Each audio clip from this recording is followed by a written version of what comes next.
పోత సునీత గారు పేదల కోసం పోరాడుతూ ఉంటారు. పేదలు అంటే ఎక్కడో ఊరు చివర ఉన్న గుడిసెల కాడికి కూడా వెళ్ళి మీ సమస్యలు ఏందని తెలుసుకుంటూ ఉంటారంట కదా. మురికివాడలలో కూడా నేను వీర తెలంగాణ నాటికేసినప్పుడు 2008, 9లో 250 బస్తీలలో వీర తెలంగాణ నాటికేసి ప్రజలలో చైతన్యం చేయడం.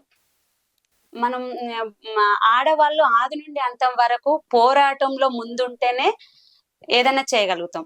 ఇప్పుడు 100 మంది మొగోళ్ళు ఉండి ఒక ఆడపిల్ల ఉంటే ఆ పోరాటం కూడా గెలవగలుగుతాం. నేను ఆడవాళ్ళని చైతన్యపరచాల, బహుజన సంఘాలలో పనిచేసే ఆడవాళ్ళకు కూడా అదే చెప్తాను. మన బస్తీలలో మనం ఒక్క మహిళన 100 ఇండ్లు తీర్చిదిద్దాం, అంత శక్తి ఉంటుంది ఆడవాళ్ళకు అని మురికి వాడలలో కూడా చదివియాలి. మనం బ్రతుకులు ఎలా ఉన్న మంచిగా మన పిల్లలకు బుక్స్ ఇవ్వండి. మీరు ఆస్తులు కాదు, మీరు సొమ్ములు కాదు, మీరు బట్టలు. రెండు చీరలు ఉన్న ఒక రోజు వెండుకొని ఒక రోజు కట్టుకోవచ్చు. పిల్లలకు బుక్స్ ఇచ్చినాం అనుకో ఎక్కడైనా బ్రతకగలుగుతారు. ఆస్తులు అంటే ఎవరైనా గుంజుకుంటారు, చదువు ఎవరు గుంజుకోరని అలాంటి మెసేజ్ ఇవ్వడానికి నేను ముందు అడిగిస్తాను. అంటే ఇప్పుడు పేదల దగ్గరికి వెళ్ళినప్పుడు మీతో ఏం మాట్లాడుతుంటారు, అంటే వాళ్ళ సమస్యలు ఏంటి అని చెప్తుంటారు. అదే సమస్యలు ఏమంటారంటే, అక్క మేము ఎంత చేసినా మేము చదువుకోలేదు, వాళ్ళని ఎలా చదివించగలుగుతాం అంటే, నేను సోషల్ హెల్పర్ హాస్టల్ గవర్నమెంట్ స్కూళ్ళల్లో మా దగ్గర కంటోన్మెంట్ ఏరియాలో గవర్నమెంట్ స్కూళ్ళల్లో మా దగ్గర కూడా కొన్ని మురికివాడలోనే తీసుకుపోయి వాళ్ళ కౌన్సిలింగ్ ఇచ్చి ప్రతి స్కూల్లో కూడా ఆడపిల్లల కౌన్సిలింగ్ ఇస్తాను. 8th, 9th, 10th పిల్లలకు, ఫస్ట్ ఇయర్, సెకండ్ ఇయర్ వాళ్ళకు కూడా చెప్తాను. అమ్మ మీరు ఈ మొన్న లాస్ట్ గవర్నమెంట్ ప్రోగ్రామ్ ఇచ్చాను, డ్రగ్స్ ప్రోగ్రామ్. దగ్గర 200 స్కూళ్ళల్లో నాటిక ఆట పాటతోని మేము ప్రోగ్రామ్ చేసినాం. 20 మంది టీంతోని చేసి ఏమన్నామంటే, డ్రగ్స్ గంజాయి దీనికి అలవాటు పడద్దు, 20 ఏళ్ళ జీవితము 20 ఏళ్ళు మీరు జీవితం కాపాడుకోండి, 60 ఏళ్ళు సుఖపడతారు. మీరు 20 ఏళ్ళు ఆగమైంది అనుకో, 60 ఏళ్ళు రాకమందికి ఫ్యామిలీ అంతా కుటుంబం ఆగమవుతుందని అలాంటి మెసేజ్లు ఇవ్వడానికి గవర్నమెంట్ ప్రోగ్రాలు, ఏదన్నా నీట్నెస్ కానీ, ఏదన్నా పిల్లల ఆరోగ్యం పాడు కానీ, సిగరెట్ కానీ, గుట్కాలు కూడా, మందు ఇవన్నీ తాగద్దని చాలా మంది మెసేజ్ ఇవ్వడం. అమ్మాయిలు ఇప్పుడు చూడు, చిన్న 9th, 8th, 10th పిల్లలే ఇవాళ రేపు జైళ్ళల్లో మగ్గుతుండ్రు.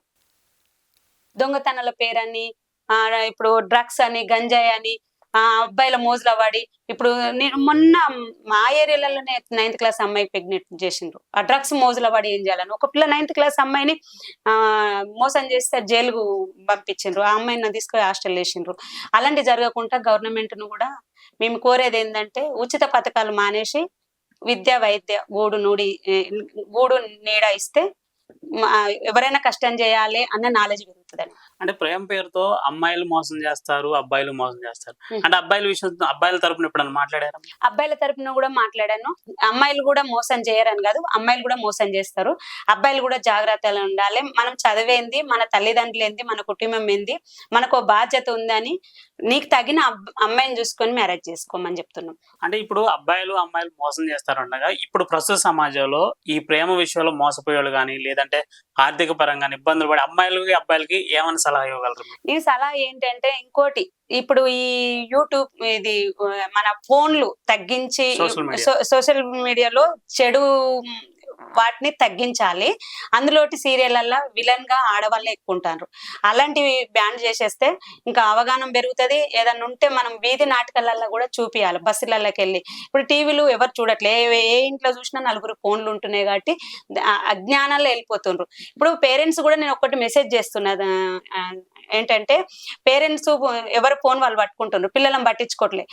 అంతకుముందు మా తల్లిదండ్రులు ఉన్నప్పుడు మాతో కథలు చెప్పి కౌన్సిలింగ్ చేసేటోళ్ళు. అరే నాయన, నువ్వు ఇలా బ్రతుకు, నువ్వు ఇలా సంపాదించుకో, ఇలా మార్గం వెళ్ళు, నువ్వు ఇలా ఉంటే ఇలా బాగుపడతావు, ఈ జాబ్ చెయ్యి అని చెప్పి తల్లిదండ్రులు చెప్పేది. ఇప్పుడు తల్లిదండ్రులు పిల్లల టైం ఇవ్వకపోవట్ల వాళ్ళు ఒంటరి జీవితానికి వాళ్ళు ఆ ఫోన్ లో ఏం చేస్తుంటే వాళ్ళకి అర్థం కావట్లేదు. ఫోన్ వల్లే ఒంటరి జీవితం అనేది అలవాటు అయిపోయిందండి.